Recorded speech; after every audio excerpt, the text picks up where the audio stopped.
Bismillahirrahmanirrahim. Assalamualaikum warahmatullahi wabarakatuh. Salam sejahtera, salam spiritual, rahayu, rahayu, rahayu. Oke, selamat datang para sedulurku semua. Saya ucapkan terima kasih banyak buat para sedulurku semua yang selalu standby dan selalu setia menonton channel saya dan dukung terus channel saya dengan cara subscribe dan like ya. Buat para sedulurku yang sudah subscribe, saya doakan semoga sehat badannya, melimpah rezekinya, dan sukses dunia akhiratnya. Oke, para sedulurku semua, sebelum kita lanjut ke topik kita, jangan lupa salam kopi pahit, biar hati tidak julid dan rezeki tidak sulit. Nah, buat para sedulurku semua, kali ini topik kita yaitu bagaimana cara menyembuhkan pengaruh sihir dan santet ataupun pelet dengan media air laut. Nah, para sedulurku semua, mungkin akan saya di sini bercerita tentang santet ataupun pengaruh negatif ataupun pengaruh sihir ataupun guna-guna yang terjadi di zaman sekarang ya. Nah, mungkin itu sebab musababnya ada orang yang memang kalau pelet itu ada orang yang memang cinta mati ataupun memang benci ya, awalnya benci ataupun dihina, dia berusaha ingin membalaskan dendamnya dengan cara seperti itu ya, dengan cara menggunakan media-media sihir ataupun media-media goib agar tercapai tujuannya. Adapun orang yang memang tidak suka dengan kita ingin menghancurkan usaha kita ataupun rumah tangga kita itu dengan cara santet ya, banyak juga sih, banyak jenisnya santet atau pengaruh-pengaruh gaib ataupun kiriman-kiriman yang memang tujuannya itu untuk menyakiti atau merugikan ataupun mematikan kita ataupun korban yang dituju ya. Nah, di sini saya tidak bahas panjang lebar tentang santetnya, tapi bagaimana cara menyembuhkan santet dengan media air laut.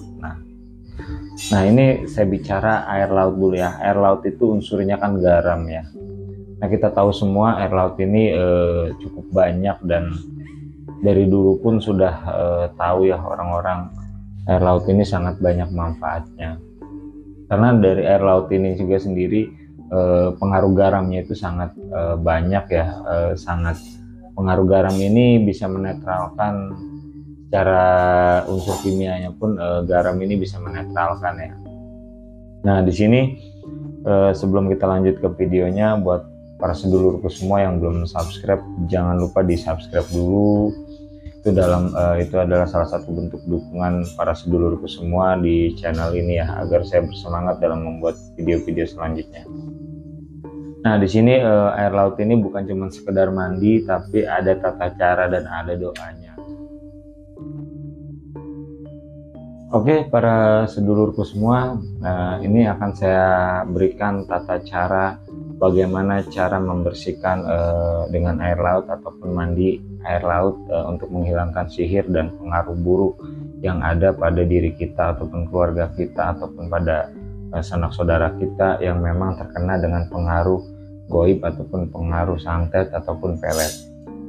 Nah, di sini akan saya berikan tata caranya. Yang pertama, carilah laut ataupun pantai ataupun tempat yang dekat pinggir laut ya. Usahakan airnya yang agak bersih dan juga tidak terlalu dalam ya. Tata caranya yang pertama, sebelum kita mandi, nanti teman-teman itu berdoa dulu, memohon ketika nanti teman-teman sudah di laut ya, sudah di laut merendam segini setengah badan ya, merendam.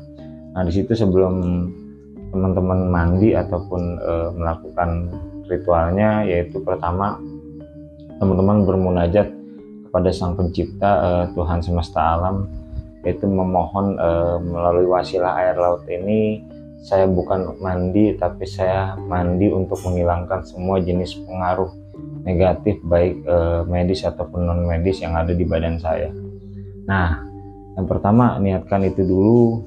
Yang kedua, teman-teman nanti mandi dulu ya, mandi hadas besar dulu. Kalau orang Islam itu mandi hadas besar, niatkan mandi hadas besarnya ya. Mungkin kalau teman-teman sudah tahu kali ya doanya ya, mungkin saya di sini hanya mengulang lagi aja. Nawaitul ghusla hirofil hadazil asghari farulillahi ta'ala, baru nanti lanjut lagi. Itu ada mandi lagi, niat mandi, yaitu niat mandi taubat ya. Nanti teman-teman niatkan dalam hati, boleh pakai bahasa Indonesia ataupun bahasa batin, niatkan untuk niat mandi taubat. Nah, mandi taubat di sini adalah mandi benar-benar untuk menghilangkan atau memohon ampun kepada Sang Pencipta dari semua kesalahan yang sudah kita lalui, dari yang dulu-dulu sampai yang sekarang, ataupun dosa yang belum kita lakukan, ataupun yang sengaja, ataupun memang yang sudah kita lakukan ya. Nah, setelah niat mandi taubat tadi, baru kita niatkan yang ketiga, itu adalah mandi menghilangkan pengaruh negatif atau pengaruh sihir ataupun pengaruh santet ataupun pengaruh pelet yang ada di badan kita.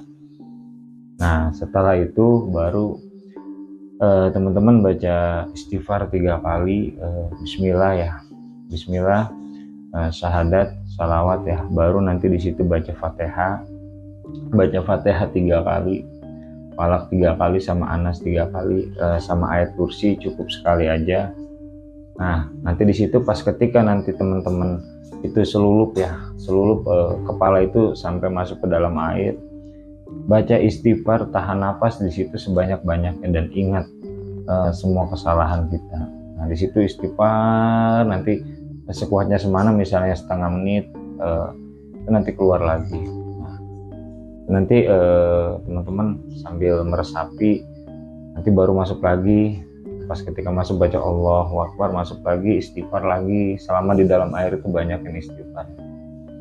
Nanti terus berulang kali itu sampai sekuatnya para sedulurku melakukan itu ya. Nah, setelah beres nanti dari mandi itu, teman-teman memohon lagi, berdoa kepada Allah ataupun kepada Tuhan semesta. Dengan wasilah air ini, saya minta dihilangkan semua pengaruh buruk yang ada di badan saya, baik itu memang dari dosa-dosa kita, baik itu dari kesalahan kita, baik itu dari kiriman orang ataupun dari makhluk halus yang menempeli kita, ataupun ilmu-ilmu yang tidak bermanfaat kepada kita. Nah, itu memohon sama Tuhan semesta alam atau Allah Subhanahu wa Ta'ala agar dihilangkan atau dinetralkan atau berubah energinya menjadi energi positif di dalam tubuh kita. Oke, para sedulurku semua, nah, mandi di air laut ini jangan cuma satu kali dilakukan. Usahakan 7 hari berturut-turut ya, 7 hari berturut-turut. Nanti itu biasanya ada reaksinya ya, ada reaksi apabila nanti di tubuh kita itu memang benar-benar ada pengaruh negatif, itu akan nanti bereaksi ya. Reaksinya macam-macam tergantung dari pengaruh tingkat pengaruh yang ada di badan kita. Maksudnya entah itu sihir, entah itu pelet, entah itu santet, itu nanti akan macam-macam pengaruhnya. Biasanya kalau efek pertama itu badan akan gatal. Biarin aja, yang namanya penyakit itu kan pasti akan timbul efek dulu ya. Itu nanti biasanya gatel, habis mandi biasanya kepala pusing. Itu teruskan aja terus sampai 7 hari ya, sampai 7 hari lakukan terus. Nah, itu dilakukannya kalau bisa malam hari ya, jangan lakukan sendiri, takut ada apa-apa, nanti didampingi aja para sedulurku semua, entah kerabatnya ataupun keluarga kita atau teman kita, itu didampingi aja. Karena ada juga yang nanti efeknya itu si orang itu akan kemasukan, kalau memang dia benar-benar kena pengaruh ilmu hitam ataupun sihir, itu akan bisa sampai ke kesurupan ya pas waktu ketika dia mandi. Nah, itu lakukan aja terus 7 hari. Insya Allah nanti para sedulurku semua setelah melakukan 7 hari itu nanti akan ada perkembangannya dan jelas bisa terlihat hasilnya. Oke, para sedulurku semua, Semoga konten ini bermanfaat ya, bermanfaat dan menambah wawasan kasana ilmu spiritual ataupun pengalaman pengobatan para sedulurku semua agar bisa lebih sehat lagi, lebih waras lagi ya. Jadi buat para sedulurku semua yang lagi kena penyakit bisa dicoba untuk mandi ke air laut dengan tata cara tadi yang saya ucapkan tadi, yang ikuti ya video saya dari awal sampai akhir agar tidak gagal paham dan bisa membuktikan ataupun bisa insya Allah diijabah, semua penyakitnya bisa hilang. Nah mungkin seperti itu aja ya para sedulurku semua. Uh, ini yang saya bahas ini adalah media air laut untuk menghilangkan atau menetralkan pengaruh sihir, pelet ataupun santet yang ada di badan kita ya. Semoga video ini bermanfaat. Saya ucapkan terima kasih banyak buat para sedulurku yang sudah selalu standby dan setia menonton channel saya ini. Dan saya doakan para sedulurku semua dijauhkan dari bala, dijauhkan dari ilmu hitam, dilancarkan rezekinya ya. Mungkin dari saya sekian untuk konten kita kali ini. Next, saksikan terus konten-konten saya selanjutnya ya. Oke, sebelumnya saya mohon maaf kepada para sedulurku semua dan saya mohon ampun kepada Allah Subhanahu wa taala, dan pada akhirnya saya ucapkan assalamualaikum warahmatullahi wabarakatuh. Salam rahayu, salam spiritual, rahayu, rahayu, rahayu.